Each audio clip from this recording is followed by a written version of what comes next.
What's the deal with the shirt, you might ask? Maybe it's because some people's feathers are gonna get ruffled. And, don't blame me. Blame Hannah. But, she's a sweetheart. But, she's stirring the pot. And, that doesn't make me too angry. Why do I say she's stirring the pot? Because she's got a little challenge going on. She's got 1.17 billion subscribers. She's well-spoken. She's intelligent. She's attractive. She likes music. She presents it, and people watch it. So more power to her. You guys should be a subscriber. Anyway, so I figured this old Donald Duck with his feathers ruffled should be appropriate. I guess so. I'm having one beer, and I'm talking quick. The beer is Sweetwater 420 strain G13 IPA. It sounds like a government experiment. It's not as hoppy, offensive as you'd assume, but it does have that long floral finish on it. Anyways, what's spinning? The Baroques. We'll get to that later, and the reason why. But why am I speaking quickly? Because I gotta go. This dude right here, Thanos, this is Silver Surfer number 50. He's doing his thing tonight, or probably having the thing done against him. He's already made the snap. And rumor has it, there's what's the hidden scene gonna be at the end? There's talk, there's rumor, I don't know, no spoiler alert, haven't seen the movie. Silver Surfer might be making a cameo. Segue into the Fantastic Four, all that jazz. Anyways, my mom when I was young told me, all the old proverbs and everything you'd imagine of, throwing rocks from a glass house, or he should not throw cast first stone unless he wants to be stoned himself. All that jazz. Anyways, all right, brain. Screw your brain, just roll. All right, so my thing is, if I'm going to crap on people's music, and not that it's ever with hate in my heart, you know what? I'm going to put myself out there. So for all the haters in the comments, all the people that might thumbs down or whatever, do you if that's what you want to do, but I'm going to open myself up for things that people might not like. And no matter what,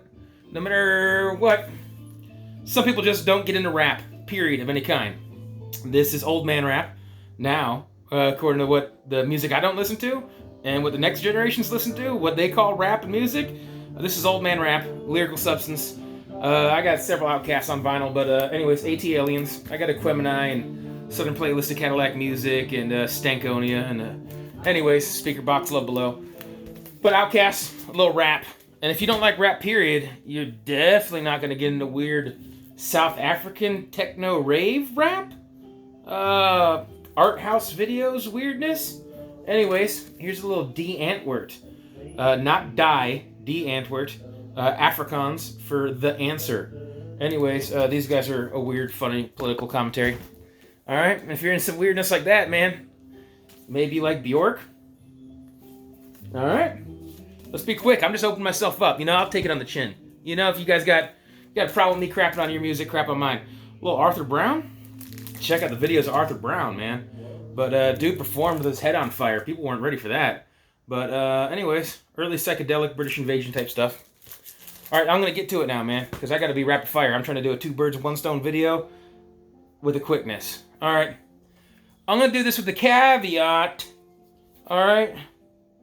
The little precursor is I don't understand to the degree of which some people like this musician.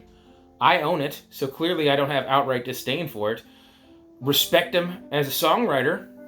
One of my favorite bands ever of all time, Judas Priest, derived their name from one of his songs. But maybe I want to hear other people perform songs vis-a-vis Jimi Hendrix and what have you. Anyways, it's Bob Dylan. I've seen him in concert. He went through the motions. I know people that freaking love Bob Dylan and say he'll just, check out for the night. His singing's hit or miss. His songwriting is on point. I love that. At times, sloppy guitar play. Anyways, Bob Dylan. Dude, if you respect what he did for music, and I don't need to get in the backstory. If you don't know the history of Bob Dylan, I don't think you'd be watching this video, much less other VC videos. Super important to the history of music. But when people say that is their end all be all favorite music to listen to, like that's what they're putting on the turntable and it's their favorite thing ever, I just don't get it, man. And I like John Prine, I like Neil Young, some singer-songwriters that kind of have a nasally, twangy voice, man. I like some old retro country before it became so contrived, and I like Charlie Pride and the old a lot of stuff that people just won't give a chance. I enjoy that, and but I don't. That's not on the top of my list of stuff I want to listen to all the time. I can listen to a lot of Neil Young, but I just don't understand like the entire catalog of Bob Dylan. He can do no wrong. I don't understand the he can do no wrong Bob Dylan people. All right, in that turn, maybe so much that's do no wrong musically.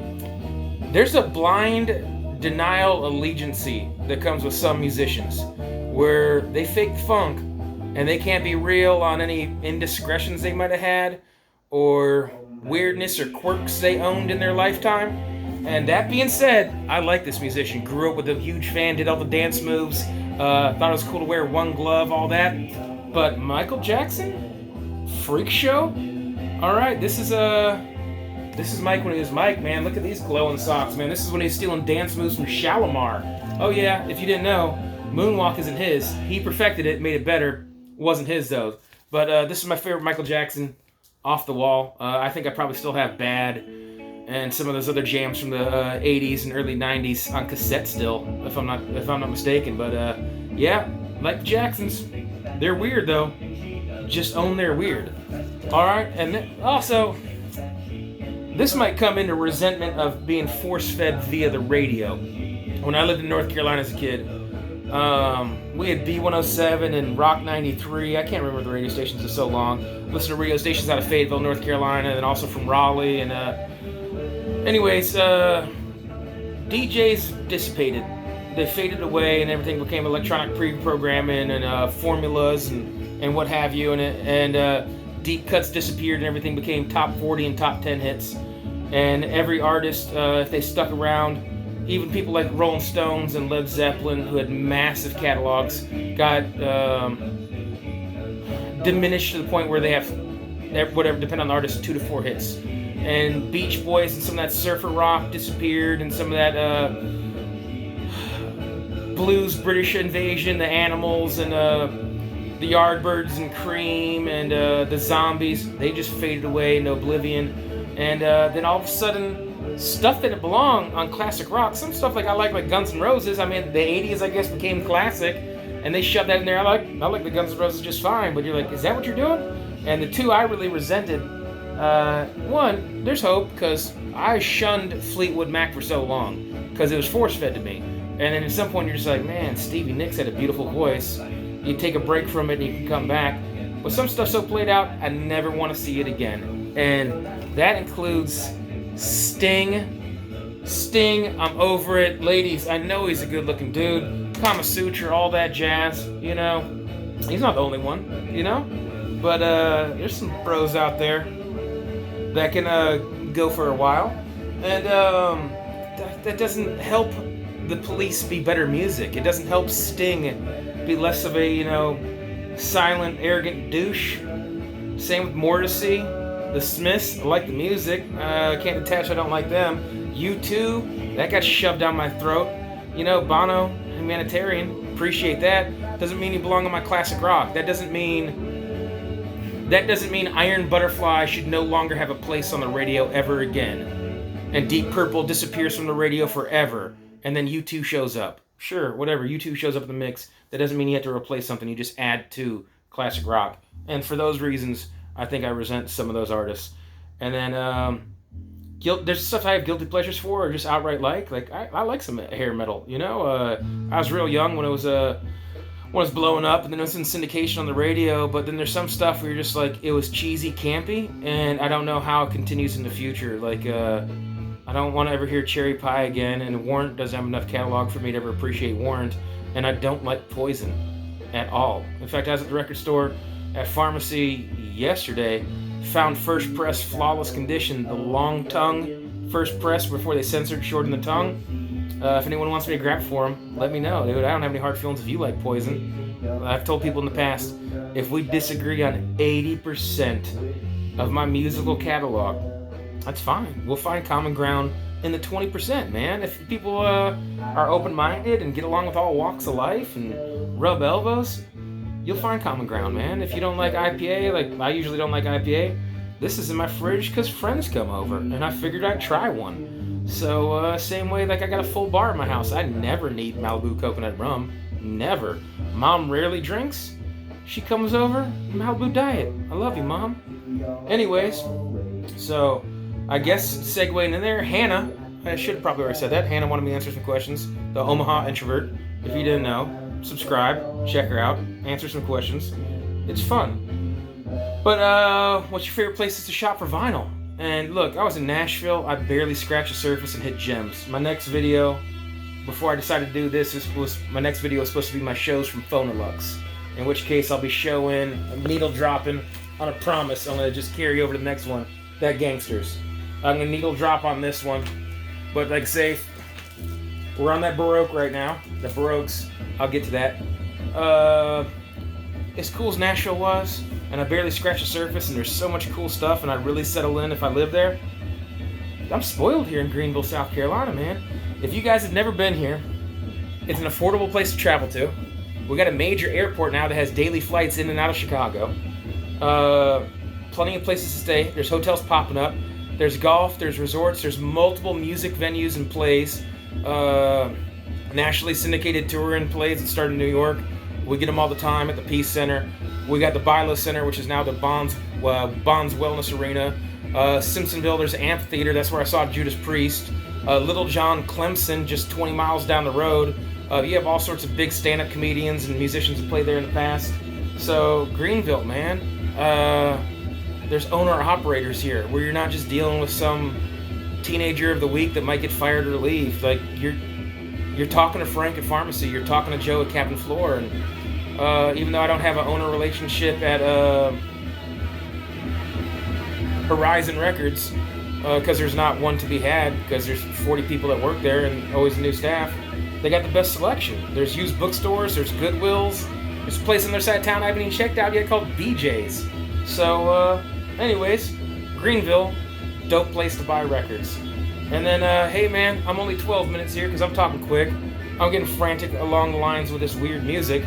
And why am I listening to this psychedelic, undiscovered pop goodness? Repressed on chess? Didn't show it. It's on clear tangerine vinyl. The Baroques. They're from Wisconsin. Deadwax 66, he's killing it, man. He wanted that 666 subscription contest, and then they took away the rights to go live, and so everyone shouted him out, and he blew up and shot past 1,000. He's doing his thing again. Congratulations, happy to see it. He wants to know. Let's talk about local bands. All right. Did I just knock this over and drop it? I'm not even paying attention. Look at me. I'm an idiot. An idiot with technology. But anyways, so, yeah, anyway, brain fart. Dead wax. Local bands. Right on. So, if you don't know from watching my videos in the past, lived in the Midwest as a kid, grew up in the Carolinas. So, born in Wisconsin, northern born and southern raised, lived in Illinois. And so, I'm going to pass on talking about Illinois, because check out Irving Park. I need to set some, I'll probably pin a comment in my comment section. So, it'll be the first comment when you scroll down. But Irving Park went on a spiel about Illinois, specifically the Chicago area. Somehow he left out Kanye West. I wonder how that happened. But lots of huge music. You do a whole series on music from Illinois and Chicago, whether it's blues, transams, or rock bands, contemporary punk, bands like Big Black, all that, doesn't matter. And then, North Carolina, Digital Gramophone, I assume is going to get on this, so I'm going to leave that to him. And if he doesn't make a video, haze him. Haze him in these comments. Haze him in his comments. Whatever. But I think he's going to get down with the program. He's well informed and presents it well. I like his subtitles. If you guys don't watch Digital Gramophone, peep him out. But so, I guess a quick tidbit. Squirrel Nut Zipper is from North Carolina. And I went to a free show with Dad, car show, because they trashed a hotel or did something. And the judge sentenced them, almost like Seinfeld, sentenced them to doing a free concert in the park. So I saw Squirrel Nut Zipper when I was a kid. Anyways, that's one side of the record. I'm just going to keep on talking. Doesn't matter. I'm not going to break my stride. So that leaves Wisconsin and South Carolina, where I was born and where I reside. If you don't know, I lived in Sheboygan, and the Chordettes was one of those kind of early white doo-wop groups that had the kind of playful, fluttery kind of sock hop music, and they did Mr. Sandman, and they did Lollipop. That's the Chordettes. But and then Steve Miller Band, another same with music I don't like, man. Some stuff, Steve Miller Band, Bob Seger, shoved down your throat, 2-3 songs only, just over and over and over again. Joe Cocker, was he that big back in the day? And if he was that big, Joe Cocker had a long run. And I guarantee you he had more than 2 songs. And when those become on a loop where you hear those same 2 Joe Cocker songs and the same 3 Steve Miller songs every day on the hour, but you can't hear 99 Tears or Lou Christie or some of that fun 60s pop stuff for classic rock. It all just fades away. But then you got Joe Cocker every 4 hours for weeks on time before they just rotate the next batch of 200 songs that play for a month before they just... Anyways. The Wizard of Waukesha, Les Paul, man. You guitar people should know. My man Les Paul from Waukesha, Wisconsin. And then, yeah, they'll do that. And I just recently discovered, I didn't know, the 90s grunge band, Garbage, except for Shirley, who is Scottish, of course. Apparently the whole band's from Madison. Anyways, we're not even supposed to be talking about that. Where do I live? Right here now, in the present. I live in the bottom. I live here in the south. I live in Greenville, South Carolina, just shy of the North Carolina mountains. And, who do we have here, man? From this region, man. Spartanburg, just down the way, and what have you. It's James Brown, y'all. So James Brown, he has an interesting story, but do I need to talk about him? It's James Brown. He's from South Carolina. But one that I hope everyone knows, if some people never get into contemporary music, maybe this slipping by, but if you stayed up with music in any way whatsoever, and chances are if you're watching these videos, you did an even better job than I ever did at that. But from down in the low country way, down in the Geechee region, where people mumble and talk quick, or they kind of back in their nose and they're a little bit slower. But anyways, my state, where I call home, Band of Horses, man. Beautiful, haunting voices, lyrics and vocal tones that overlap and like haunt with the guitar. I don't know, there's a depth to this music. Is there a ghost? No One's Gonna Love You. I love that Detlef Schrempf is a basketball player, but it's also a song. But anyways, this is good. This is just good music, man. This is good kind of shut down, unwind, relax music. It's not the so point, it's like Mazzy Star, where I really enjoy Mazzy Star, but every time I do that, I'm just done for the day, and I'm just kind of unwinding. I could start my day with this. I could listen to this in the car and transition in motion and what have you. But, yeah, they're more deep than just one album. But Band of Horses, man, that would be my feature if I was going to talk about the state of South Carolina. I don't think I really need to tell everyone about Hootie and the Blowfish or Darius Rucker. If that's your cup of tea, if that's your glass of beer, enjoy it. But, I mean, that's kind of the obvious from the state of South Carolina. But anyways, so there we go. Trying to hit this video in 20 minutes. The music we were listening to, just like I say, some obscure, the Baroques from the great state of Wisconsin. Anyways, Hannah, the Omaha Introvert, Dead Wax 66 is killing it. Irvin Park, if you want to know about some Illinois and Digital Gramophone, don't let me down, man. But hey, sneaking this in at 20 minutes, and I'm gonna go watch my boy Thanos try to keep it together. Hope they don't kill him. He's too good of a bad guy just to kill. And fingers crossed, man, maybe they sneak in some Silver Surfer here, man, and do him the right way. But hey, take care. God bless. All that jazz. Peace. Hang ten. rock hard, all that mess.